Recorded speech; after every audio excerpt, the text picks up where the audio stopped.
Hello guys, today we're going to talk about the situation in Ukraine. We are starting with the north part and then we'll go to the south and the east part of the conflict. Today is the 3rd November and we are going to discuss about the speculation that the Russian side is making to about the north possible attack to the northwest side of Ukraine and to Kiev. There are some speculation that are saying that Russians will start an offensive direct to Lutsk and then to Lviv, those two cities. And the main goal of this attack is to cut off the supplies, the east part of Ukraine, by the west part of not only Ukraine but also by the west countries. Okay, the west countries are supplying the professional army that is located here, as we see. Let's see in this map. These are the troops that we know that are shown on this map. Of course, this just those are the only references, so we cannot take those data as absolute truths, but this maybe it can show us and give us an idea of the disposition. So as I said, those troops are supplied by the west side with weapons, with artilleries, with shells. Of course, we know clearly that the Ukrainian side has some problems with shells and munitions, and the west countries, of course, have some problems like United States to supplies and maintain the chain supplies to Ukrainians, because they could not stand with the production of shells compared to the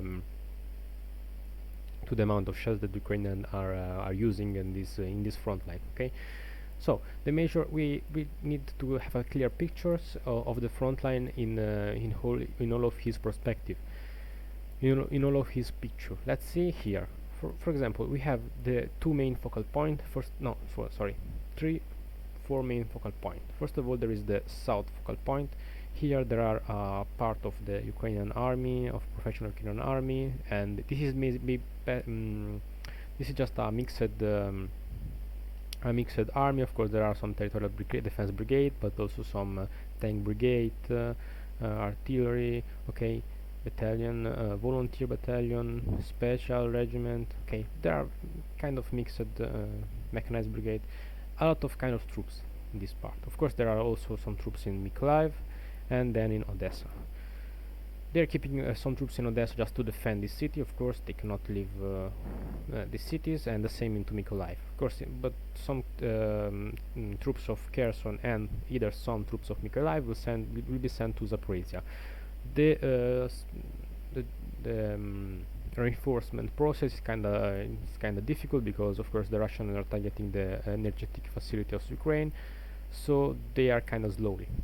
The second main focal point, of course, is in the Donbass area and Zaporizhzhia area. Here we have this main focal point. This is a big front line here that of course, we are seeing where there are the main clashes in this part. And there are the third focal point of Kharkiv area and Poltava. Here there is a big regroupment of troops in Kharkiv. We do not know why, but I can speculate why. And we discussed about this in the last video, but I will talk about this another time in this video. And then, of course, in the northwest area here, first of all, in the north area with Kiev, of course, and some troops, defensive brigade here in most of them are defense brigade. So here in defense brigade here in the northwest part. Okay, what's the problem? The problem is that with this attack, for me this attack is very useless, because of course the main goal of this attack will be achieved by 60-70%. Of course, if you want to cut off the supply, so from the west countries to the east part of Ukraine, and for the east part I intend the east part of the Dnieper River here. You need, first of all, you do not need to take out those two cities, Lutsk and Lviv. because there are all the roads to supply those troops by here, by passing from Romania, maybe even Moldova can use some of his roads to permit the supplies of NATO weapons to the Ukraine. And of course, you could not avoid this problem, okay, just by doing this. Your goal will be not achieved fully. And the other problems of this attack is that Lutsk and Lviv are a very big city, and to do this attack that is very deeply in the territory of Ukraine, it will require a lot of troops, maybe more than 2,000 troops, just to do this, okay? And if you want to attack either Kiev, you will need also at least other 100 200 troops, 1,000 of course. So where did Russia find all of these troops? For me, it's kinda ridiculous. They do not have so many troops to stand here. Of course, yes, they are trying to make a at least 500,000 army, maybe more. For me, maybe it will be maybe more. Of course, we do not know if the Belarusian will join the fight, but for me, it's kind of useless to do this because first of all, also the Ukrainians that are trained in the west side of in the west countries will be simply put here, will be put here in the west part of Ukraine. They do not have to travel all the Ukraine, just they are basically here in Poland, maybe a lot of them, or even in England. They take a fly, they go here in Poland, and they have to make a little travel to go to the front line. Okay, of course they need recruitment, all of these things, but they do not need a lot of travel to go to the front and defend their territory. And also the west side can supply more easily this front line. Okay, the distance between Poland, maybe let's talk about this. The distance between Poland here, maybe let's say here to here, is just 100 and 200 kilometers. From here to here is about 1,000 kilometers. So this means that the travel of their weapons is very very low. The next problem that we have in this plan is that in this side of the country, basically the Ukrainians are preparing a lot of trenches, a lot of defensive positions, because they expect this attack. I don't know why they expect this attack, because everyone would understand that this is basically a suicide attack. There's no need to do this, of course. And also this attack will require a lot of time, because if you want to take Lutsk and then Lviv, first of all, Lviv is a very big city. Either Lutsk is a big city as well. So if you need to take those two cities, you need to encircle them, and then first of all, if you need to encircle them, you need to you need to have some time. Okay, you need time to do this, and if you need time, you need to have a good supply chain. So you have to take first of all Kovel, then Sam. So from those two cities, then you go to the south, take all of the cities in the middle, and this will require a lot of time. Then when you will arrive into Lutsk, the Ukrainian will be organized. Then you have to take the cities near Lutsk to encircle Lutsk. Then Lutsk have to fall, and you need time that Lutsk to fall, and basically the Ukraine will have all the time to regroup, organize defensive positions, and all of these things. So for me, it's too many, and this will be a too slowly attack, and do not conduct anyway. It's better to use those forces only in Kiev. If you want to achieve this goal, to stop the west supplies to the east part. Of course, in this part, as we see here, there are a lot of defensive brigade. Of course, there are also other kind of brigade that will be put by the Ukrainians after the train in the west side of in the west countries of Europe. But in those cities, there are a lot of defensive brigades. So guys that are not well trained, or guys that are just conscripts, they are not very professional. And of course the resistance that will be made by the Ukrainians in this line, of course, will be much more lower than this line. And if you want to talk about this front line, of course the the territory that you need to defend is very very big, so you have to spread all of your troops in this territory, and there will be a lot of weak point. Okay, we can agree with this, but this will be done also in Kiev and in Sumy. Of course, you can do the same, but in other part of Ukraine that are less fortified. Okay, so let's go here. Let's move on. Another part of Ukraine that is fortified is here. The Ukrainians are fortifying the north part of Kiev. I don't know. We do not know precisely where they are fortifying these positions, but we have some some information that the Ukrainians are fortifying the north part of Kiev. Just by doing this, because they expect another attack, as the Russian did the first time. Of course, which was the problem of Russian side? First of all, the Russian side do not take some stable supply roads.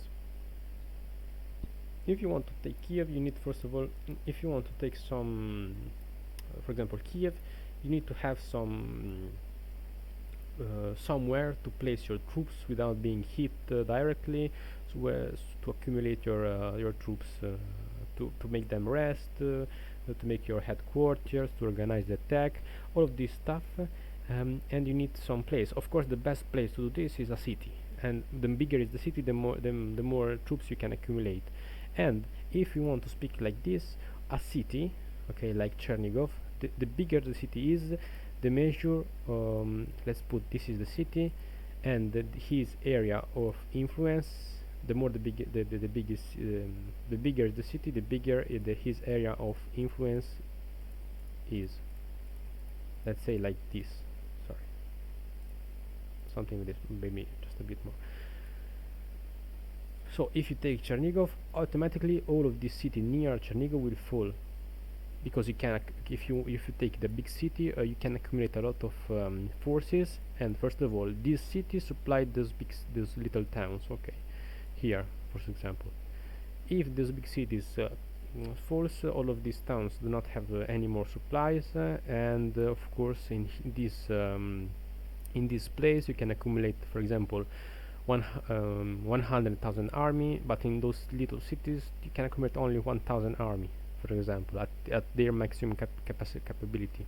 So of course this is just a number of this is just a matter of number. They will, all of the city will fall automatically. They cannot stand with this army. So the Ukrainians or the Russians, depend of the side, they will retreat from those little cities, and the Russian will spread to those towns here. So let's refresh.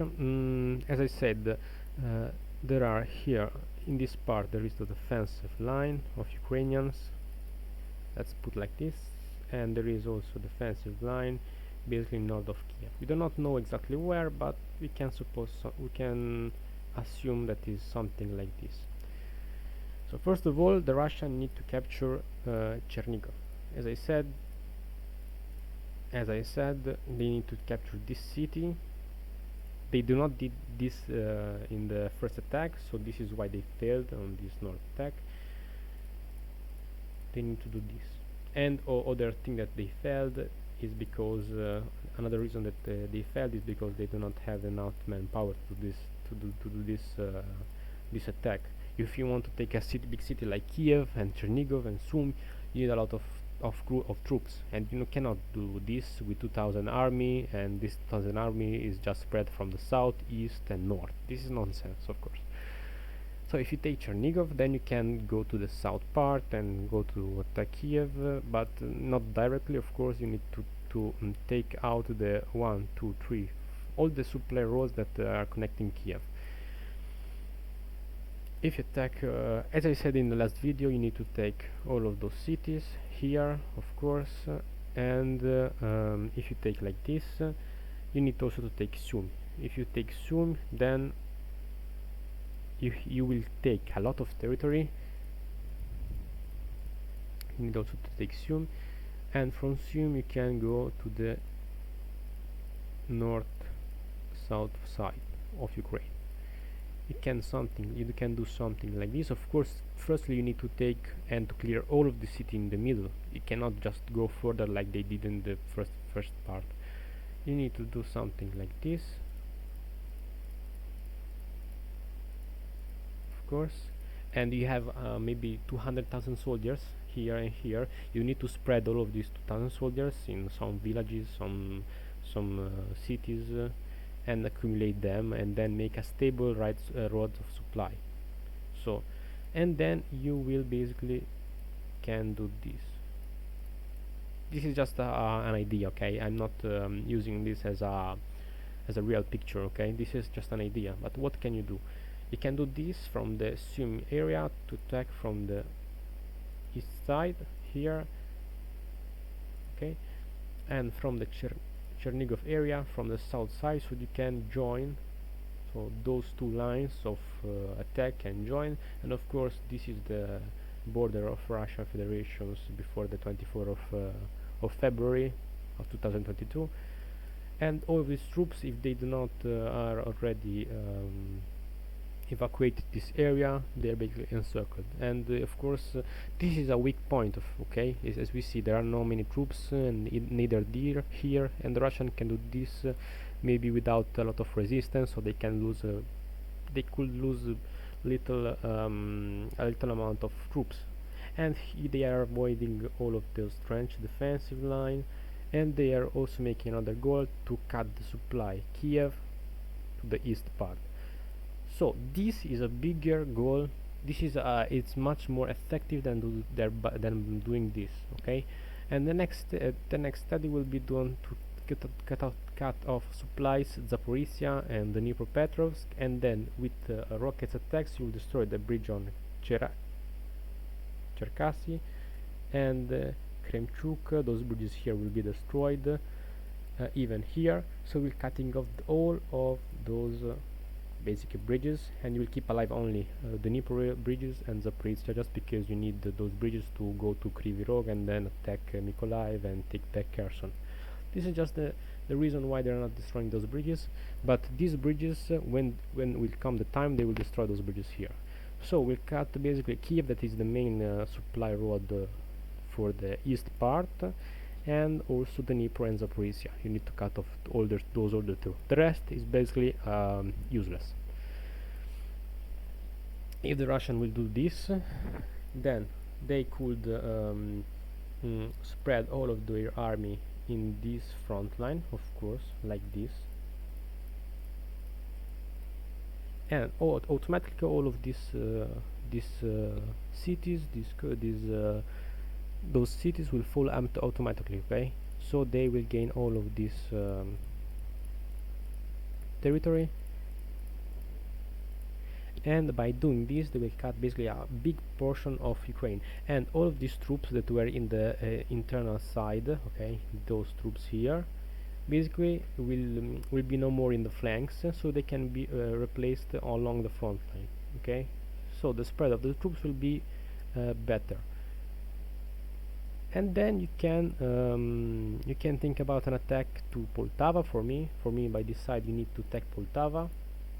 You have to attack Poltava. This is your main goal. From the north part you cut off supplies from Kiev, and then of course you can make another directive of attack. So in this part there will be 2,000 soldiers. This part maybe you can have 150, depends. Sorry. To take Krosnel, take something like this. Of course, look at here, we are in the middle between those trench line here and those defensive position here, and if you are in the middle here you are avoiding all of this defensive position and all of this defensive posture. Then you spread your attack. If you are able to take Zintomir, then it will be great. You need to Zintomir just to keep those forces here. I don't know if they could just attack directly Zintomir, but just Krosner it will be good, and then they can or avoid and trying to make something like an encirclement of these cities. But if you take Zintomir, then you have a stable base to stay in this position, okay? And if you look at the front line, it's not very big, so 100,000 army can be 150,000 army can be placed in this easily in this front line, and it will be enough. Maybe more. Maybe they could even capture Zintomir, sorry, something like this. And the last final step basically is to take Bilatveska, or it's better to take or either this city here. But what is the main purpose of this attack from the west side? First of all, because as we see here, you are attacking by here, see, here, then you're going like this, here, and then turn to the right side.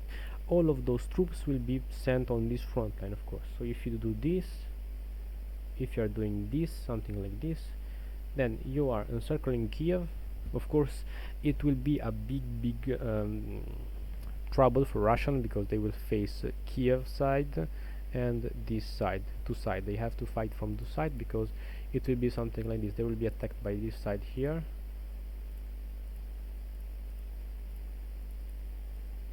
maybe even some south, and either they will be attacked from the Spart. But of course, the Ukrainians will not have so many forces to attack them with a big. Will not have some big forces to attack them. But if they take Zintomir, they will have a stable line of defense here. Look at here. There are 3 cities, 1, 2, and 3 cities to have a stable defensive line. Of course, also those cities in the middle can be taken. If there are some trenches positioned here in the north, like this. Just by doing this, you can just avoiding this directly in the face, in the front part, those trenches defensive, and if you take a defensive position from the behind, it will be useless. So probably also this part of Ukraine will fall. But we'll update this the map later. And those forces will be not enough, because in Kiev they need to defend, not to attack. Look at here, there are not so many brigades, anti-aircraft missile, of course, regime special police, aviation, not many brigades here. Of course, there are some brigades that we do not know, but mechanized brigade like this, and defense brigade. There will be some defense brigade here, but not enough to defend a city like Kiev, of course, and face against 100,000 army or even more. So if you need Zintomir to defend these positions with Korosten and this little city here. If you are doing this, you can put basically a stable defensive line like this, and all of these cities will communicate. Every city will communicate to the other, and you have this city here, Mazir, that is in Belarus, that can provide all the supplies that those cities here needs, of course, and we have some backup supplies here from the south. If you do this, as we said before, all of this part will fall either, and it's just a matter of time. Of course, you can spread some attack, maybe not even here. If you're able to do this, probably yes, because this is either another important cities. It will not be easily to take.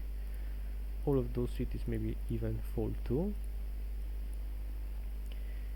And basically only one road will connect Kiev to the rest of Ukraine. This is kind of far from the... no, sorry. This is in the range of Russian artillery. You can also try to take this city here, but basically this is this, okay? You can maybe made a last attack here, but I don't know if the Russian will have the force. They just need to defend this part, and Kiev is too big to just have one supply road here. So by doing this, and also there will be the pressure from the west side, the east side. So they will attack the east side here, like this. They will put a lot of pressures. Maybe they can just put some artillery fire from here to here, just to sorry, maybe closer from here to here. Yes, maybe closer, just to make sure that this road will do not take to Kiev anything. that will not bring to Kiev anything. So with doing this, let's refresh the just a bit. Just I need to show you the last thing. So if you do this and you take out these bridges, basically you are taking out this side, these bridges here, these bridges here. So 1, 2, 3, and the main supply road here is cut off, and only two main roads are here, roads of supply here, Zaporizhzhia and Dnipro. Just by doing this, you are achieving much more success just by attacking Lutsk and Lviv, and you do not have also a lot of chances to be successful in this attack. This is much more realistic. Okay, it will be, maybe it will not be so easy, but either with those displacements of 4 that we have here, maybe it's not will be not either so hard. The problem that Russian will face here is the Kharkiv area. There are a lot of troops, as I said, and those troops will be used to help Sumy Oblast. The Ukraine will use those forces to help Sumy Oblast. This is why they are grouping a lot of troops here, not because they are fearing an attack directly to Kharkiv, but because they are fearing a lot of for Sumy. Kharkiv is too near to the front line to be attacked because there are a lot of troops here. Those troops can retake to give back the territory that Russian lost and to defend Kharkiv.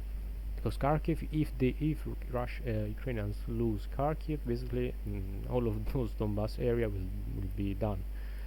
All of the Donbass area will be destroyed for the Ukrainian side. They could not do anything because this is too big city to fall for Ukrainians. It's too important. So this is the main goal. As I said, let me refresh this because you already saw the pictures. The front line will look something like this at the end of the story. Okay, maybe at the end of the long process of the attack. Of course, it's not a blitzkrieg attack. It's not a super fast attack. It will require time because you have to do this in a consistent way. Of course, the Ukrainians will have some time to put their defensive line, but this could be done. Okay, they will have the time to regroup, but you know,